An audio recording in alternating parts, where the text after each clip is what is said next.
The DHS department, which used to stand for Homeland Security before it stood for Department of Hospitable Settlement, or Department of Homes for Salvadorans, or Department of Haitian Swimmers, or whatever the hell it stands for now, announced today that they are getting into the censorship business. DHS Secretary Alejandro Mayorkas, the only man on Earth who looks even more like a skin-suited secret space alien than Jeff Bezos does, said in a prepared statement, quote, "I'm very excited to announce the creation of the Department of Homeland Security's new Disinformation Governance Board. I told the girls in the office to come up with the most disconcertingly Orwellian name they possibly could think of for this thing, and I think they really hit it out of the park. To those who are curious about why the department has taken this step, well, it's pretty simple, really. When you're not enforcing the nation's immigration laws, and you've stopped really even pretending otherwise, it creates a lot of downtime for the people in your organization. Lots of people sitting around the office without much work to do except to make TikTok videos announcing the invention of brand new genders and sexual orientations. So while we here at DHS do take very seriously our job of not even pretending to enforce any of the laws we are theoretically tasked with enforcing, and we perform it with flying colors each day, I was nevertheless troubled by the fact that we've got hundreds of thousands of people on our payroll who don't have much of anything to do all day, despite the fact that they get paid handsome salaries and lavish side benefits, as befits any lazy, slothful, worthless government employee. But then, all of a sudden, it came to me. I thought, well, since we've done such a yeoman's job of taking a big steaming dump on the United States Code, why not keep up the momentum and also take a big steaming dump on the Bill of Rights? And so I am pleased to introduce Nina Jankowicz, who's going to be the head of the new Ministry of Truth and Mental Hygiene. And you can tell she is just the right lady for this job because look at that Twitter profile, folks. You've got a masked profile pic, 2 separate Ukrainian flag badges, and a blue check mark. And I think everyone in this room will agree there's no one in this agency, nay, no one in this government who can match such impeccable credentials as those. Although on another level, I am a bit concerned because earlier today, she did tweet out the phrase, counter disinformation, and she was apparently oblivious to the fact that that's sort of a really hilarious sounding double negative. But hey, it's just her first day on the job, so let's all cut her some slack. We needed someone as qualified as Nina for this job because she's got a big and difficult task ahead of her. As the new U.S. government version of Taylor Lorenz from the Washington Post, Nina's job is going to be monitoring the social media feeds of regular Americans and looking for instances of unapproved wrong-think and wrong-speak, specifically as it relates to funny jokes and memes about this agency in particular, or the Biden administration more broadly. So all insurrectionist and domestic terrorist types should consider themselves fairly warned. If you post something on the internet that makes fun of me or the president and it happens to go viral overnight, it's going to be Nina's job to find out who you are, dox the living shit out of you, get you fired from your job, get your kids removed from your custody, and make you homeless and destitute. Because the fight against dangerous and deadly misinformation, no measure is too extreme in that fight, for our democracy itself is at stake, as you may have heard. And in a democracy, there is no room for dangerous things like humor and free expression and an unfettered exchange of opposing views, because in a democracy, the only thing that matters is that crooked, incompetent government officials are never held to account for anything, and that men in dresses never get their feelings hurt. End quote. And this was such an inspiring bit of oratory from Mr. Mayorkas. I almost wanted Jim Eagle to play Battle Hymn of the Republic in the background. Everything about Alejandro Mayorkas is so viscerally patriotic. He's like the real-life incarnation of Uncle Sam. Or Tio Samuel, as the case may be. Or he would be if Uncle Sam was a serial liar, a filthy traitor, and a depraved criminal scumbag who enjoys nothing more than giving a helping hand to drug cartels and child sex traffickers. Jim Eagle, hit the music now.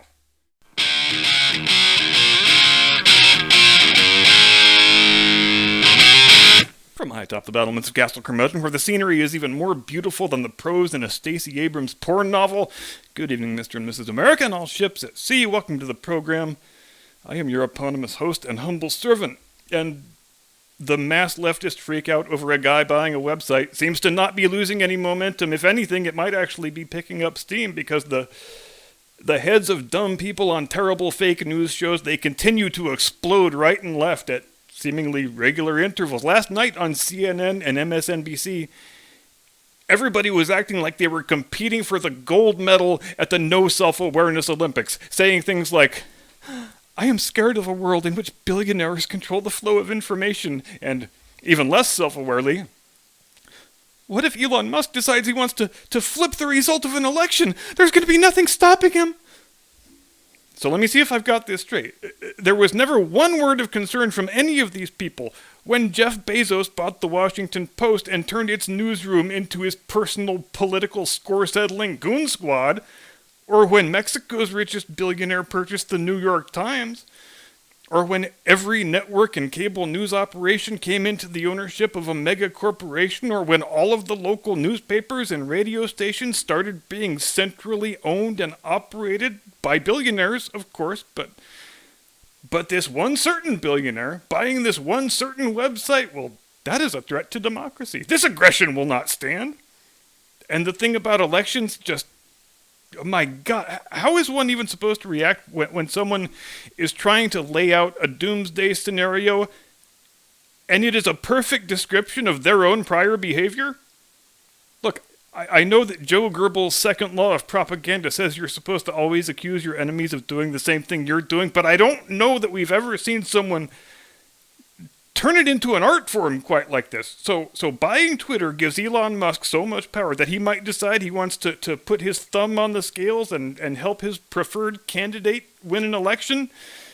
You mean the exact same thing the previous owners of Twitter did in the last election? The exact same thing Facebook did? The exact same thing every fake news performance artist did when they all agreed to combine their efforts and make sure that semi-animated cadaver and venal houseplant Joe Biden was successfully dragged across the finish line in first place? Allegedly. This idiot who was laying out this scenario, I don't know who it was, but I think it was on Humpty Dumpty's show on CNN. But he's running through this thing, and he seems to think it's a hypothetical, but it's a pitch-perfect description of all the same things the media, Democrat, big tech complex actually did the last time around in order to make sure that their preferred hair-sniffing corpse was duly installed in the White House. Again, we have multiple polls saying that between 17 and 20% of Joe Biden voters never heard the story about Hunter's laptop, and they would have voted differently if they had. Which, on the one hand, is quite a real-world vindication, for it rather strongly suggests that if the laptop story had not been quashed and disappeared and memory hold within 48 hours, as it was in the actual event, then Joe Biden would not have won the election. And all the late-night broken water mains in the world would have been powerless to change it, because what 5 words do we always say around here on the subject of vote fraud? You can't steal a landslide. If you're worried about the other side stealing the thing, you just have to win by more, by a sufficiently big margin that it brings their efforts to naught. And look, some of you aren't going to want to hear this, but here it comes anyway. Trump should have won, could have won anyway, even in spite of the media shenanigans surrounding the laptop story, even in spite of every Democrat-run state changing its voting laws to make industrialized vote fraud easier and more likely. And YouTube, before you ban the video, I would encourage you to read the sentence again, because it contains no direct claim of widespread malfeasance, and thus does not contravene your stupid, odious, draconian community guidelines, as any native English speaker without a traumatic brain injury should be able to figure out fairly easily. They can thumb the scales and stack the deck all they want in 2020, and if Trump just doesn't send out so damn many tweets, he probably wins anyway, because every single historical trend line says the opposition party candidate should have had no chance to win that election. If there was ever an incumbent president who had ample reason to stand on his own record and barely acknowledge the existence of his opponent, it was Donald Trump in 2020.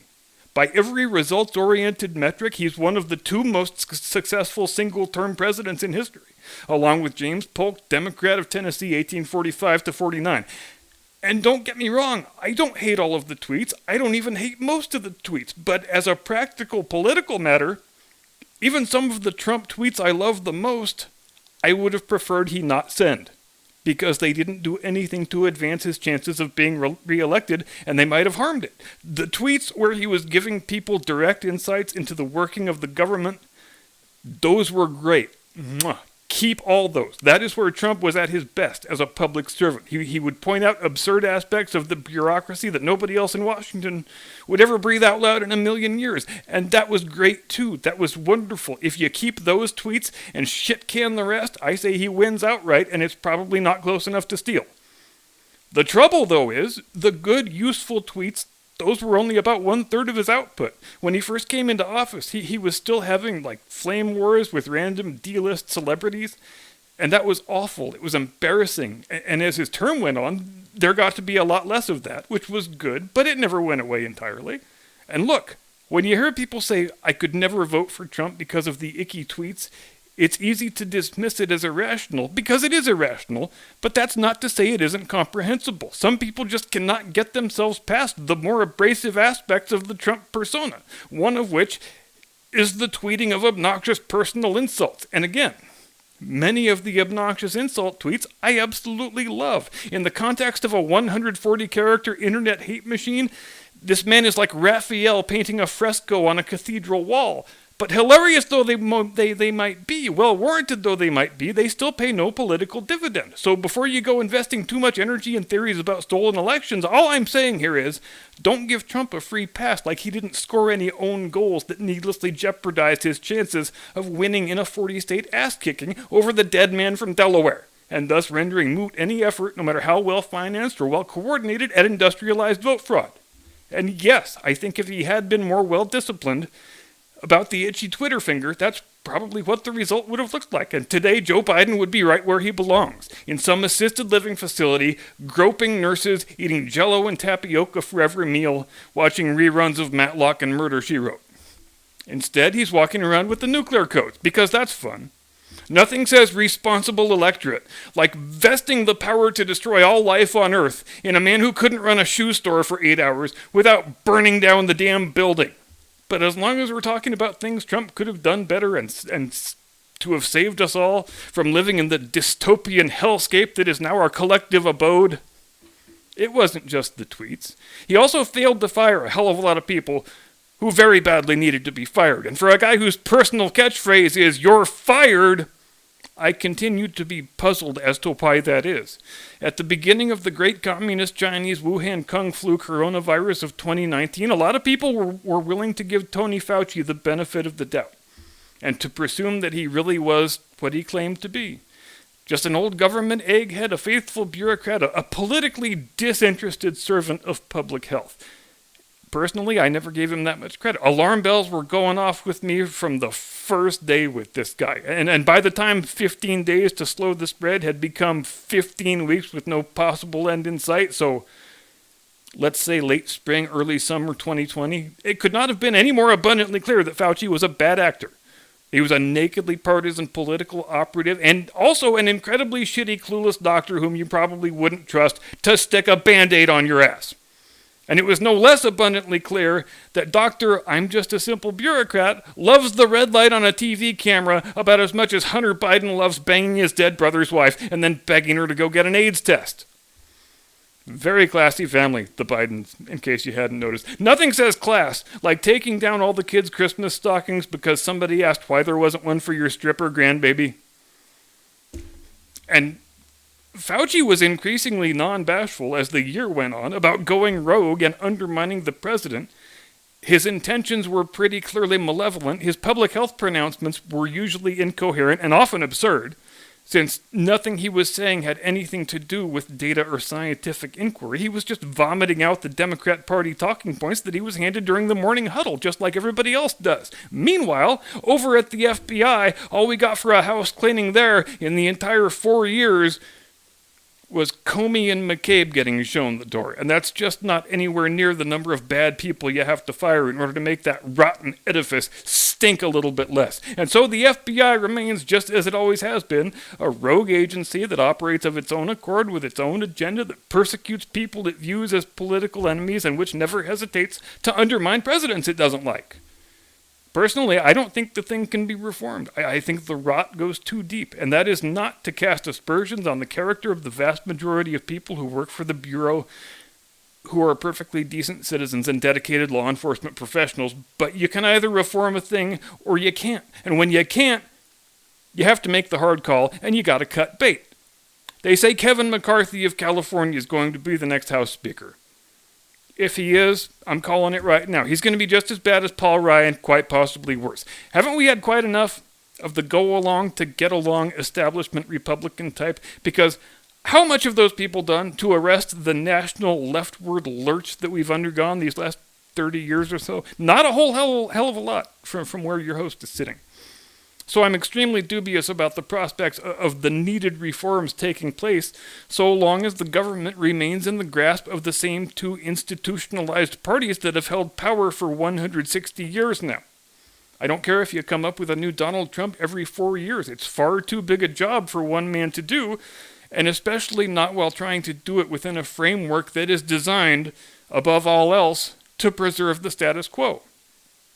The problem we have is simple and easy to articulate. The central government has grown far too expansive and far too powerful, to the point where that expansiveness and that power curtail the ability of our political system to function the way it is intended to function. And institutional political parties, they have largely the same effect. The solution to the problem can be stated even more simply. The central government needs to be radically downsized and drastically disempowered. But in order for that to happen, you have to first fill up the Congress, and ideally the White House, with people who agree with that proposition. And that is a bit of a sticky wicket, because you have to find people who crave political power enough to run for office and to win, but who have enough humility and circumspection to know that rolling back their own power once they get into office is the best thing for the country and its people. Crying Chuck Schumer, who seems to be an associate member of the squad at this point, either that or he's just trying to ape all of AOC's vapid nonsense opinions so he doesn't lose to her in the primary. He's running around beating the tax the rich drum, telling everybody with a straight face that if we just slap a minimum federal income tax on billionaires, then all of our economic problems will just melt away. Now, the idea that when the government raises taxes on one group, that it does anything to advance the condition of some other downtrodden, economically disadvantaged group, that's not only a self-evident fiction, but it's probably the second biggest lie in politics, after the lie that says, everything is racist, and so are you. Now, make no mistake, when someone from the federal government starts talking about raising taxes on some certain income bracket, it's not because they want to house the destitute and feed the hungry. It's because they want to grow the central government and make it more powerful. And that is the only reason. On the day Ronald Reagan was sworn in as president, the top marginal income tax rate was 72%. So, according to the rationale that Crying Chuck is trying to sell you, that should have been a world in which there was no poverty, because he keeps telling us that taxing the rich at a certain level will fix all of those problems.